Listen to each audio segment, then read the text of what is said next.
मनुष्य जन्म लिया तो बोलते हैं कि हमारे घर बालक का जन्म हुआ है, लेकिन भगवान जब जन्म लेते हैं तो जन्म लेना नहीं करते। क्या करते हैं कि भय प्रकट कृपाला दीन दयाला कौशल्या हितकारी हर सिद्ध महतारी मुनि मनहारी अद्भुत रूप विचारी सुर संगहित लीन मनुज अवतार निज इच्छा निर्मित तनु माया गुण दुपार। भगवान प्रकट हो गए किसके यहाँ? राजा दशरथ के यहाँ। बच्चा जन्म लेता है तो टोला मोहल्ला को पता चलता है कि बच्चे का जन्म हुआ है ना। मनु शत्रुपा तपस्या किए थे तो तपस्या इतनी घोर तपस्या की कि ब्रह्मा जी आए 7 बार, बोले कि वरदान मांगो ब्रह्मलोक ले लो, बोले नहीं। शंकर जी आए, बोले कि शिवलोक ले लो, बोले नहीं। विष्णु जी आए, बोले कि विष्णु लोक ले लो, बोले नहीं प्रभु आप प्रकट हो गए, हम आप ही के जैसा बेटा चाहते हैं, चाहो तुम समान सुंदर। विष्णु जी बोले कि मेरे जैसा बेटा चाहते हो तो मेरे जैसा इस संसार में और कौन है? मेरे सिवा मेरे जैसा इस संसार में और कोई नहीं है, तो मुझे ही तुम्हारे यहाँ आना होगा। तो भगवान कैसे आएंगे भाई? जन्म तो लेंगे, प्रकट हो गए, हाथ में शंख चक्र गदा पद्म धारण की प्रकट हो गए। तब मैया बोली अरे आपको बोले थे बेटा के रूप में आना है, तो भगवान बोले कि बेटा के रूप में कैसे आया जाता है हमको पता नहीं। तो बोले कि ऐसे नहीं, तो भाई कैसे आना है कि कही कथा सुहाई मातु बुझाई यही प्रकार सुख प्रेम है। जैसे बेटा के प्रति मेरा प्रेम उमड़े ये तो तुम भगवान के रूप में आ गए, तो तुमको हम प्रणाम करेंगे, बेटा के रूप में कैसे मिलोगे? तब भगवान मुस्कुराए, उपजा जब ज्ञाना प्रभु मुस्काना। बोले अच्छा तुम बेटा के रूप में चाहते हो, क्या करें? बोले विजय से सुलीला, बच्चा जैसे लीला करता वैसे करो। तो भगवान बच्चा के रूप में हो गए, छोटा बच्चा बन गए। अब छोटा बच्चा बन गए तुमको थोड़ी पता है कि बच्चे का जब जन्म होता है तो बच्चा को रोना पड़ता है। राम जी रोए नहीं, तब बोले कि अरे ऐसे काम नहीं चलेगा, बच्चा के रूप में आए हो तो रोना पड़ेगा। तब सुनी वचन सुजाना रोदन ठाना, तब भगवान रोना शुरू की। और जब रोना लगे तो रोने लग गए, चुप होने का नाम नहीं ले रहे हैं। मैया बोली कि रो, तो राम जी रोने लगे, चुप नहीं हो रहे।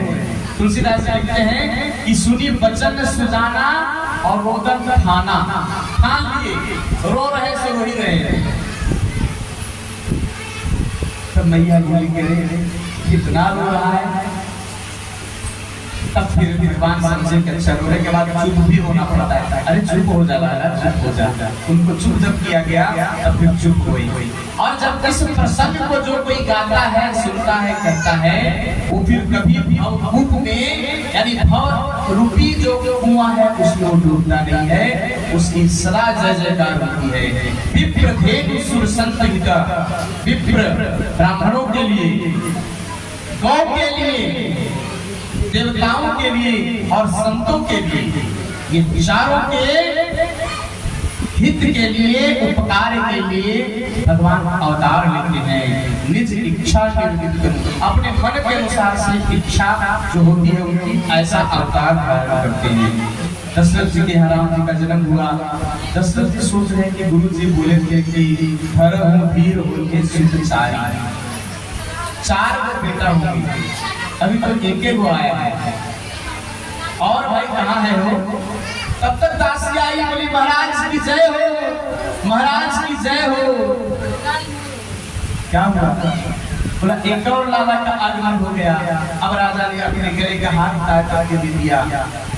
तब तक फिर एक दासी आई, बोली महाराज की जय हो, घर में 2 लाला आए हैं। अब दासी करती है, अरे राजा जी खजनवा देदा, रानी जी गहनवा देदा,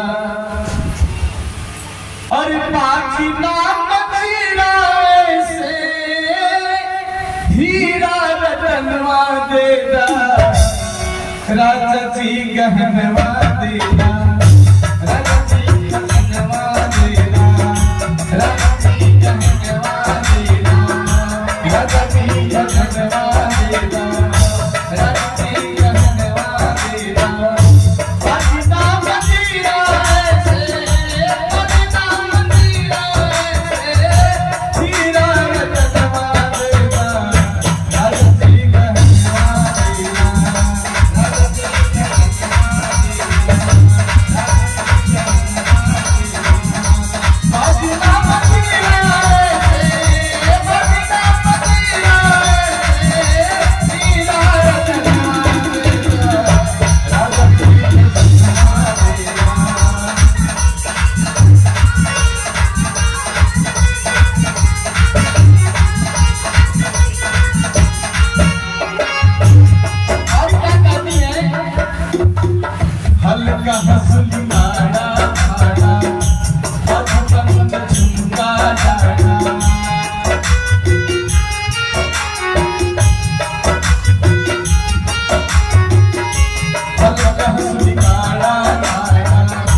खोलो तो, अरे तू खोलो तो, क्या चाहिए? दासी कहती है हम रात कुछ ना चाहिए, इन्हें निशा मनवा मांगी, हम रात कुछ ना चाहिए, इन्हें निशा मनवा मांगी। क्या मांगी है? ये बात बनवा हमरी, ये बात बनवा हमरी, देख के लगना देता राजा जी का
अच्छा एक बात बताइए, ताली बजाने में परेशानी है आपको? अपना हाथ से नहीं बजा सकते तो अपना हाथ से बजाइए, ताली जरूर बजाइए। ताली बजाने से आपकी थकावट दूर हो जाएगी। ताली बजाने से देखो जो कीड़े उड़ रहे हैं सब भाग जाएंगे, अगल बगल मच्छर नहीं भटकेगा, इसलिए ताली जरूर बजाइए।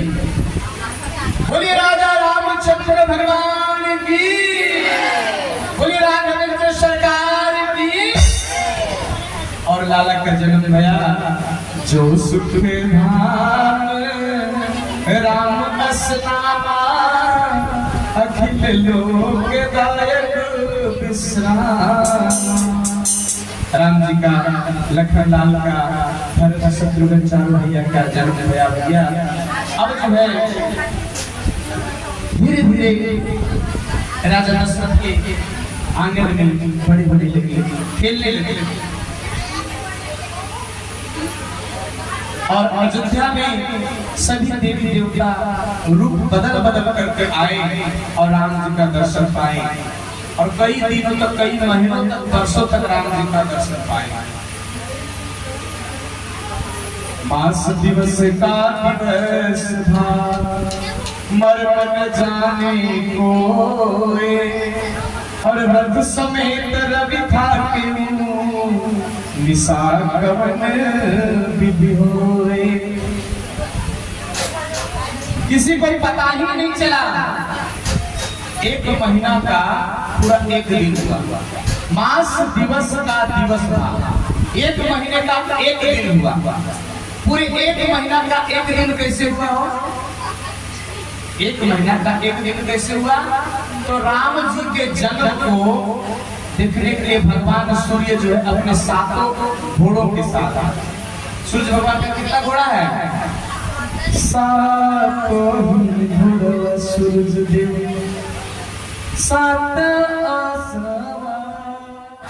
सातों घोड़ों को रोक करके अपने रथ को रोक दिए और सूर्य भगवान दर्शन करने लगे। किस चीज का? राम जी की लीला का दर्शन करने लगी, बाल लीला का दर्शन करने लगी। मास दिवस का दिवस था, मरम न जाने कोई, और रथ समेत रवि था क्यों, निशा गमन विधि होए। अब इस दृश्य को देख करके पूरे महीने भर का एक दिन हुआ, और इस दृश्य को देखते देखते सूर्य भगवान थक गए, और जब दृश्य का अवलोकन किया उन्होंने, जब घड़ी देखा तो इतना समय हो गया हमको पता भी नहीं चला। भगवान को प्रणाम किए और फिर वो चली गई। और ये सृष्टि कुमारी की तरफ से गोविंद के चरणों में 51 रुपए का चढ़ावा आया है। बोलिए काम देने वाले दाता की जय हो। तो रथ समेत जो रवि था अब सूर्य भगवान वहां से चले गए, तब जो है सो रात हुई। अब रात जो है सो रोते रोते आ गई भगवान के पास। रजनी जो है, रजनी मतलब रात रोते रोते भगवान के पास आई कि भगवान एक बात बताइए, हमसे कौन दुश्मनी थी? बोले क्या बात? बोला आपकी लीला का दर्शन हम कर नहीं सकते थे, अकेले से भगवान दर्शन किए, 1 महीना तक ठहरे रह गए। अब हम लोग का 1 महीना 20 दिन का होता है और ब्रह्मा जी का 1 महीना जो है सो कितना दिन का होता है? 1 दिन में ब्रह्मा जी के कई बार इंद्र बदल जाते हैं। तो सूर्य अपने अनुसार से 1 महीना ठहरे, यानी कि रात्रि को भगवान की लीला का दर्शन करने का अवसर ही प्राप्त हुआ।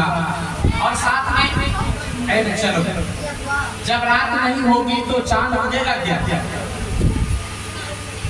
चांद उगता है, दिखाई देता, रात में चांद दिखता है। तो चंद्रमा को भी यह व्याप्त घेर लिया, बोले कि हमको भी आपका दर्शन नहीं हुआ। तब जो है सो भगवान बोले कि अच्छा कोई बात नहीं, इस जन्म में नहीं, दूसरे अवतार में तुमको जो सुख मिलेगा वो किसी को नहीं मिलेगा। और जब भगवान कृष्णा अवतार लिए कृष्ण जन्म में आए तो रात्रि में आए, और रात्रि में जब लीला किए भगवान रास लीला 12 बजे मध्यरात्रि को करते थे, तो सूर्य को यह सुख प्राप्त नहीं हुआ। यह सुख केवल रात को देखने को मिला और चंद्रमा को देखने को मिला। और बोले भगवान राम जी कि हे चंद्रमा, तुमको जो सुख मिलेगा वो किसी और को सुख नहीं मिलेगा।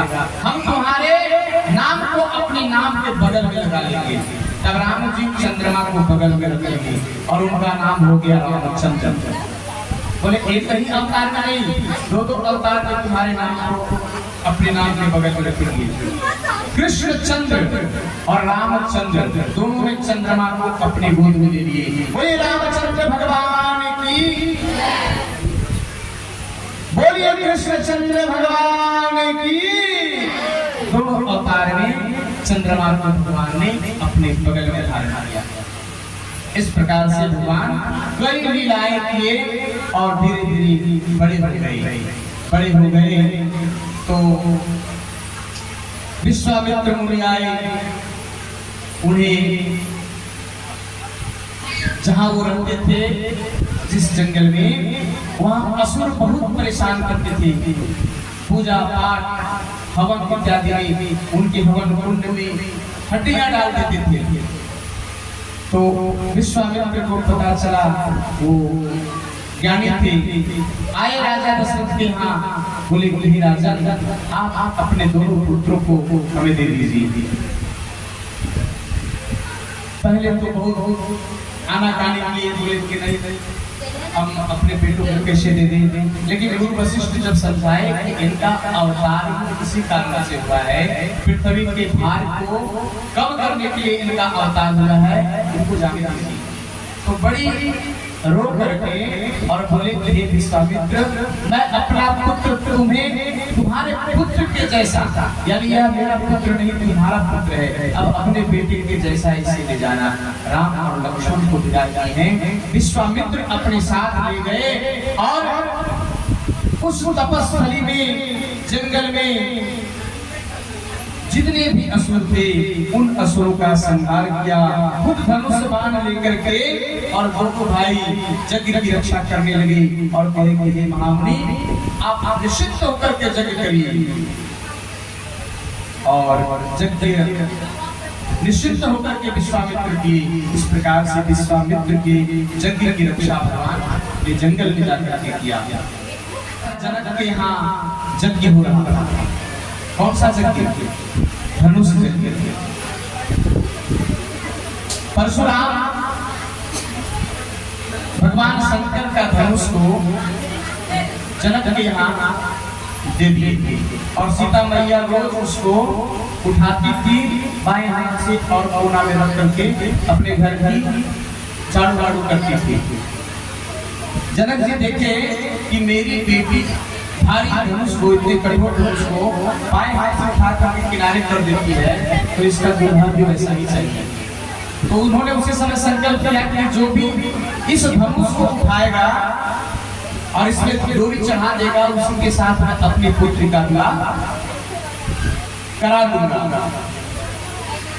और धनुष यज्ञ होने लगा। धनुष यज्ञ सुनि रघुकुल माता, हर्ष चले मुनिवर के साथ। अपने गुरुदेव विश्वामित्र के साथ राम जी और लक्ष्मण जी दोनों मुस्कुराते हुए जा रहे हैं। विश्वामित्र महामुनि आए, समाचार मिथिलापति पाए। और विश्वामित्र जब आए हैं, ऐसी जानकारी मिथिलेश को मिली, मिथिलेश मतलब जनक जी को मिली, तो कहूं नाथ सुन दर्दो बालक, मुनि कुल तिलक पालक।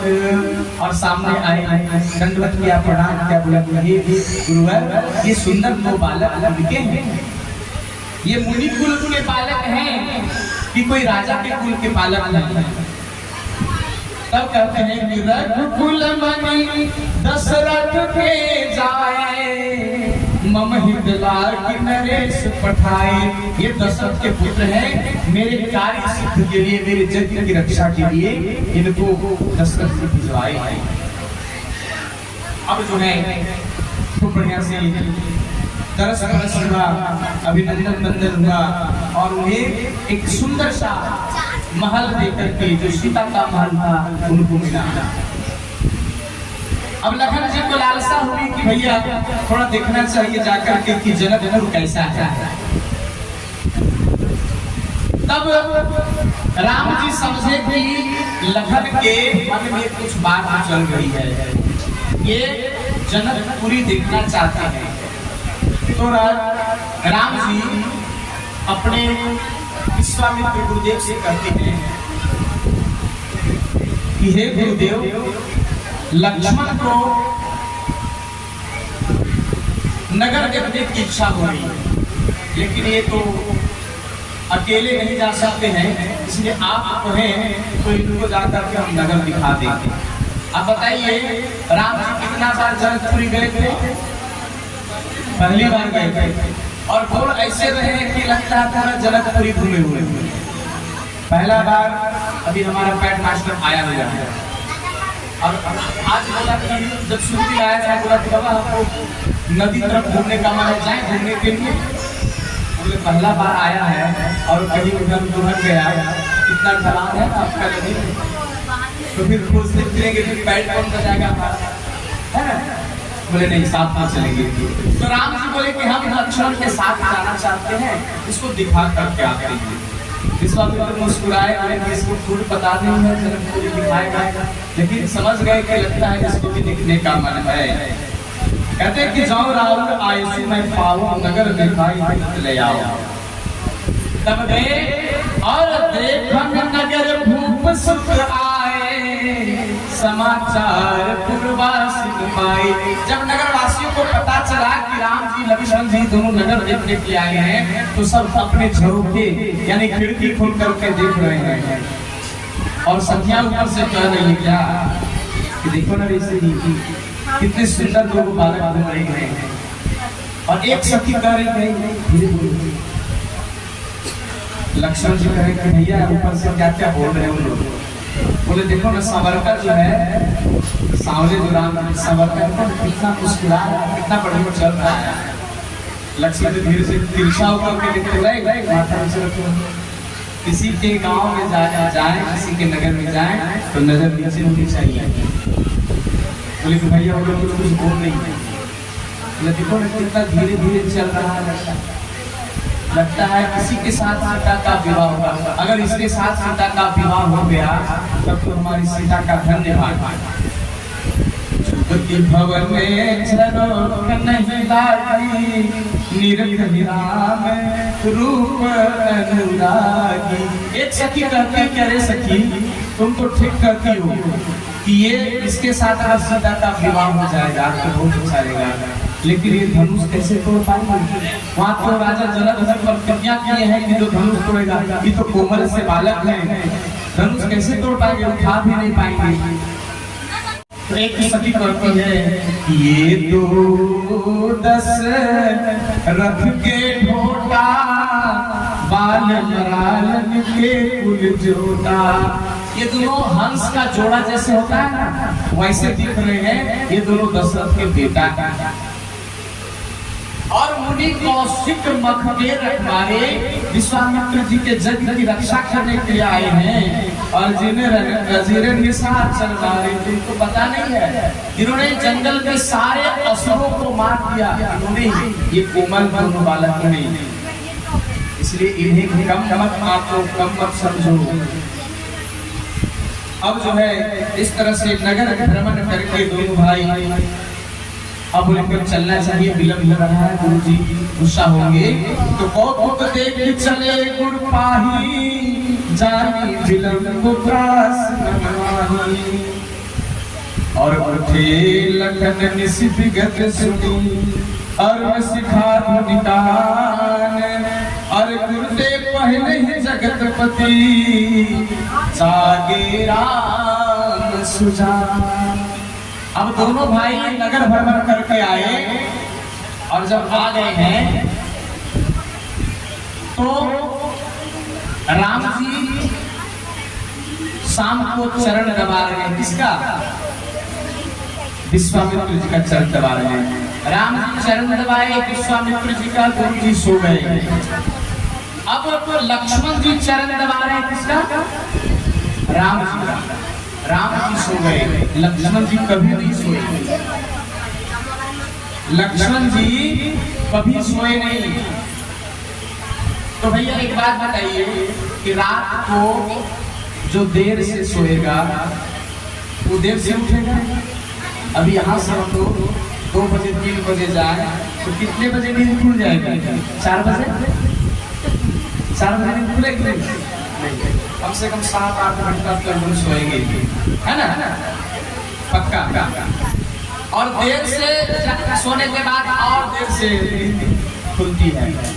तो सबसे पहले सोएगा गुरु जी, उसके बाद कौन सोए? राम जी, उसके बाद कौन सोए? लक्ष्मण जी। इस नियम के अनुसार से सबसे पहले किसको उठना चाहिए था? गुरु जी को। उसके बाद उठना चाहिए था राम जी को, उसके बाद लक्ष्मण जी को। लेकिन गोस्वामी तुलसीदास जी कहते हैं कि उठे लखन निशिगत सुनी, और अरुण शिखा धुलिकान। अरुण शिखा मतलब जिसकी शिखा लाल हो, अर्थात मुर्गा, यानी मुर्गा जब बांध देता है उसके बांध देने से पहले लक्ष्मण जी उठ गए, सबसे बाद में सोए और पहले उठ गए। और गुरुते पहले ही जगतपति, जागे राम सुजान। और गुरु के जागने से पहले राम जी जाग गए, और सकल शौच करी, चाय नहाए, प्रातः क्रिया जो होती है वो करने के बाद नहाए, नित्य निवाह सिरनाए, और समय जाके गुरु आए सफाई ले कृष्ण चले दो भाई। आप बोले गुरु जी अब हम फूल तोड़ने के लिए जाते हैं, आपकी पूजन हेतु आज्ञा लेकर। तब जब गए तो बगीचा देखते हैं, बाग तड़ाक विनोद के प्रभु हर से परिव समेत, परम रम्य आराम यह जो राम की सुख दे। और तेहि अवसर सीता गिरिजा पूजन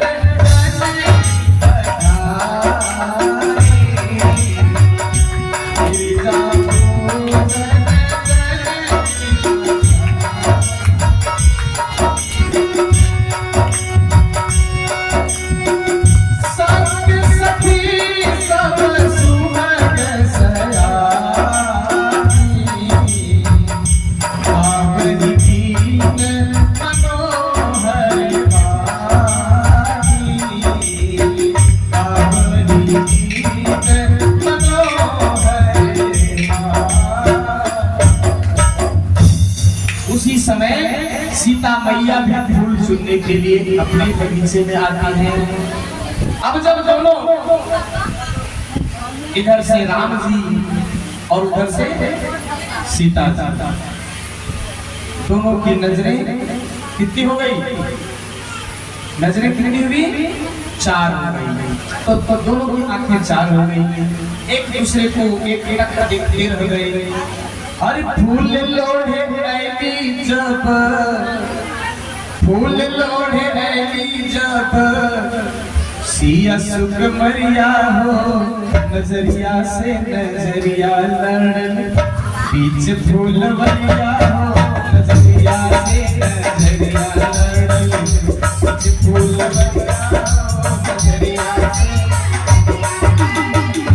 फूल लोढ़े ऐली जब, फूल लोढ़े ऐली जब, बीच फूल मरिया हो, नजरिया से नजरिया लड़न, फूल मरिया हो, नजरिया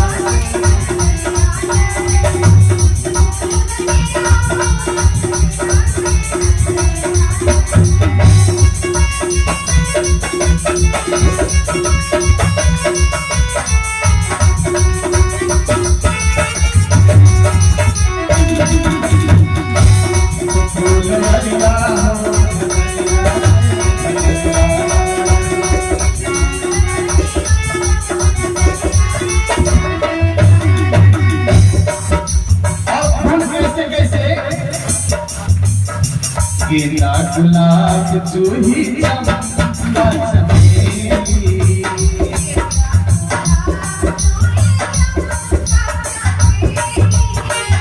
गेंदा गुलाब, गेंदा गुलाब, गेंदा गुलाब जूही चंपा चमेली,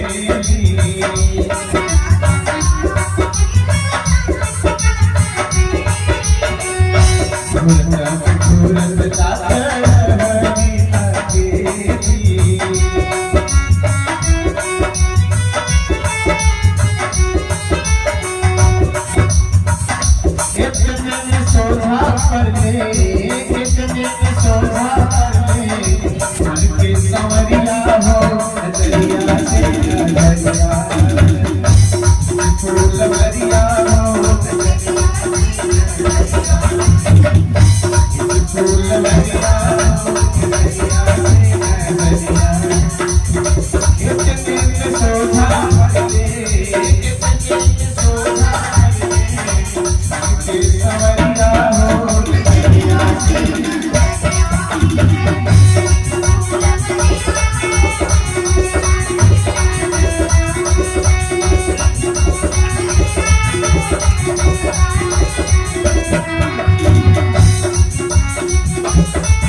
सिया गई गौरा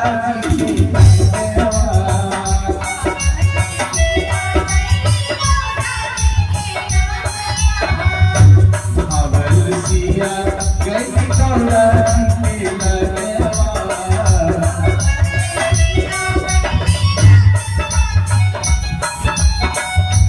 पाँव पर पटक माथा गिर गई आ गया माता गिर गई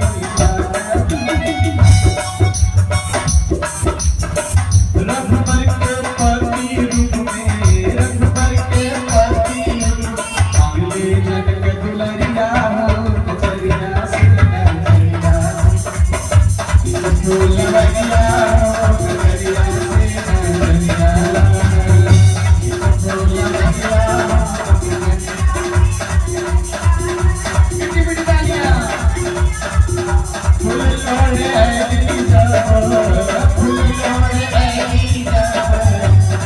दुलरिया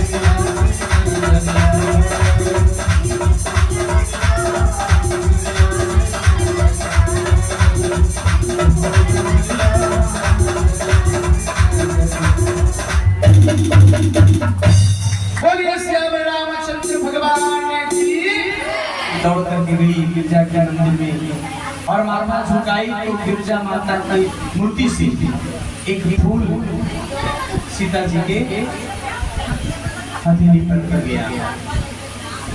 तो सीता मैया बड़ी प्रसन्न हुई और बाबा गोस्वामी तुलसीदास ने लिख डाला कि जय जय गिरिवर राज किशोरी जय महेश मुख चंद चकोरी।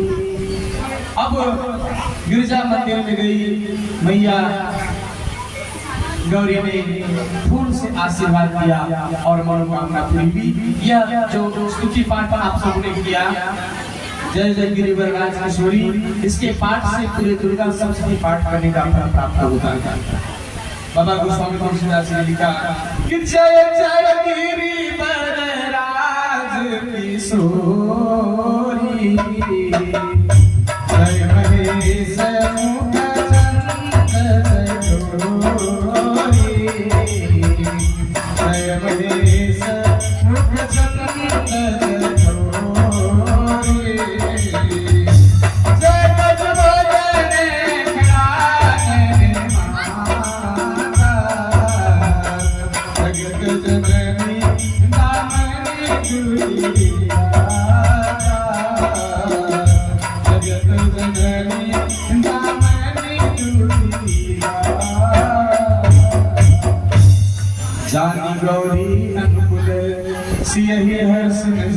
कही मंजुल मंगल मूल बाम अंग फड़कन लगे। महिलाओं का अगर बाएं अंग फड़कने लगता है तो समझिए कि सब कुछ बढ़िया होने वाला है, और पुरुषों का दाहिना अंग फड़कता है तो उसके लिए अच्छा होता है। तो सीता मैया का बाएं अंग फड़कने लगा, मंजुल मंगल मूल बाम अंग फड़कने लगी।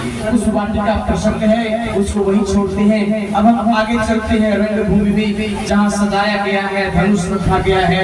वहाँ दोनों भाई पहुँचे, गुरुदेव के बगल में बैठे देश विदेश के राजा महाराजा लोग पहुँचे हुए हैं। सब लोग गए, धनुष को उठाए, धनुष मिलाकर कहीं सब निराश होकर के और बैठ गए। राजा जनक जी बोले कि अगर ये हम बात जानते तो ये प्रतिज्ञा नहीं करते। लगता है इस सभा में कोई वीर नहीं बैठा हुआ है। और यह जब बात सुने लक्ष्मण जी तो बड़े गुस्साए और बोले कि अगर मैं चाहूं तो पूरे ब्रह्मांड को गेंद की तरफ फेंक दूं। अब जितने बैठे थे सब लोग डरने लगे कि अगर एक राजा बोलता है अगर पूरे ब्रह्मांड को उठा करके फेंक देंगे तब तो हमारा क्या होगा। दूसरा राजा बोलता है ब्रह्मांड को जब फेंक देंगे तो तुम क्या पूरे ब्रह्मांड को फेंक देंगे, हम सब लोग चले जाएंगे, तुम कहाँ डर रहे हो अकेले। जब रणभूमि में पहुंचे, गुरु विश्वामित्र इशारा किए तो भैया राम जी उठे और जाकर के धनुष को एक झटके में उठाया और प्रतीक्षा को चढ़ाया, धनुष को एक झटके में तोड़ दिया।